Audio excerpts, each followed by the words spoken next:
Okay, so the last thing in this chapter has to do with Social Security. Now, when we talk about Social Security, this is for people who are retired and are receiving Social Security benefits. It has nothing to do with the amount of Social Security we are having withheld from our paychecks. So if you see that on any problems, we're giving that to you because it's on your W-2 form, but it doesn't have anything to do with this. So where Social Security is recorded is way down here on line 20 on your 1040 form. The amount that you received for the year goes in 20A. The amount that's taxable, it goes in 20B. Now the way we determine this, there's a whole formula for this, and I'm not really going to explain that, although the slides do a really good job of explaining that, because we're basically going to use the Social Security Benefits worksheet.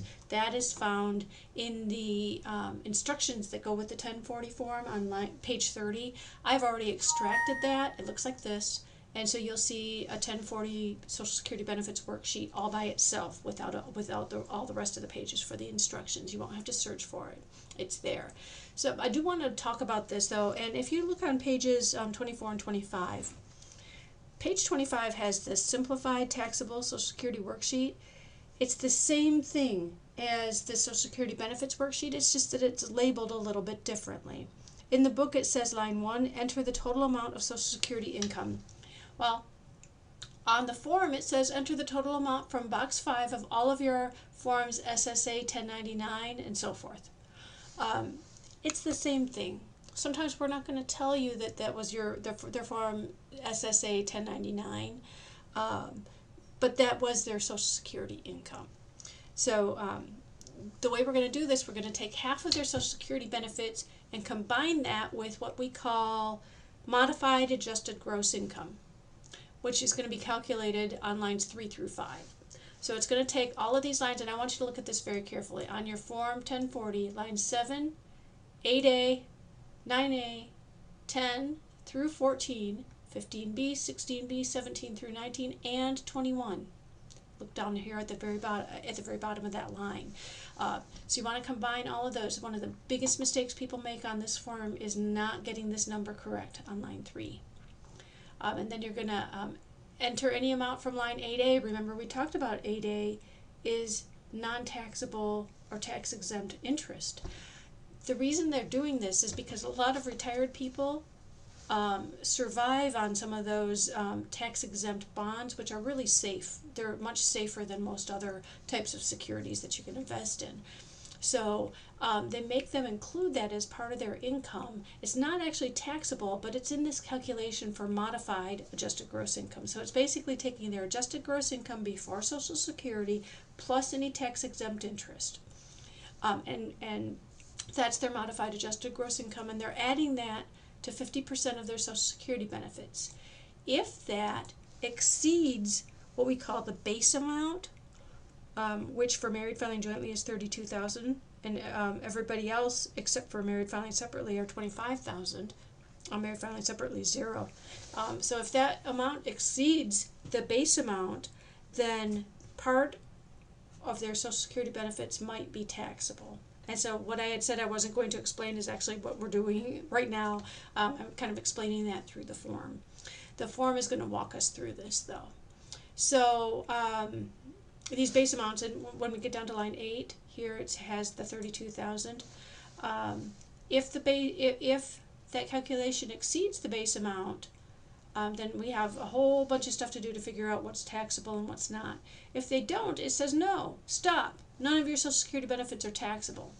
So if you know anybody who's retired and they have a little job and they say, oh no, I can't make more than $8,000 this year or whatever it happens to be, that's because they know how much they can make before their Social Security benefits are taxable. They don't want to exceed that in their job because they don't want the government to tax their Social Security benefits, which I don't blame them. I wouldn't want to either.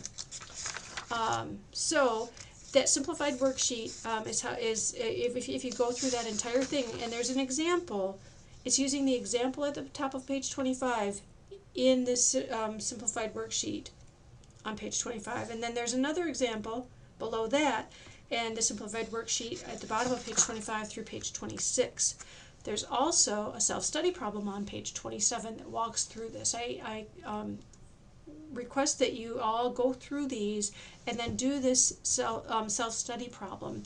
In doing this, you'll be well prepared for the assignment for this week, as well as the sample problem that you're going to do next week. So the Social Security benefit is the same as that simplified worksheet, and they're just trying to figure out how much of their Social Security is going to be taxable. And let me pull this back up. So right here, the full amount that they paid, whatever was on line 1, I'm trying to find, here it is. Whatever went on line 1 of the worksheet is what goes on line 20A. And then if you're reading the worksheet, line 18, it says taxable Social Security benefits. Enter the smaller of line 16 or 17. Also enter this amount on Form 1040, line 20B. So that's what's going to be taxable, line 20B. So this really isn't as confusing as it looks once you go through that simplified worksheet. And hold the Social Security benefits worksheet, this thing right here, hold that right next to it as you're going through it so that you can kind of see how it's comparing. And remember what I said about line 3, really important that you work on that calculation very carefully, because you'll be off. You could have the wrong amount completely for Social Security benefits, and you know that anything on the first page of the 1040A, if you have that wrong, that's going to mess up everything. Your tax is going to be wrong, some of your credits could be wrong, and so forth.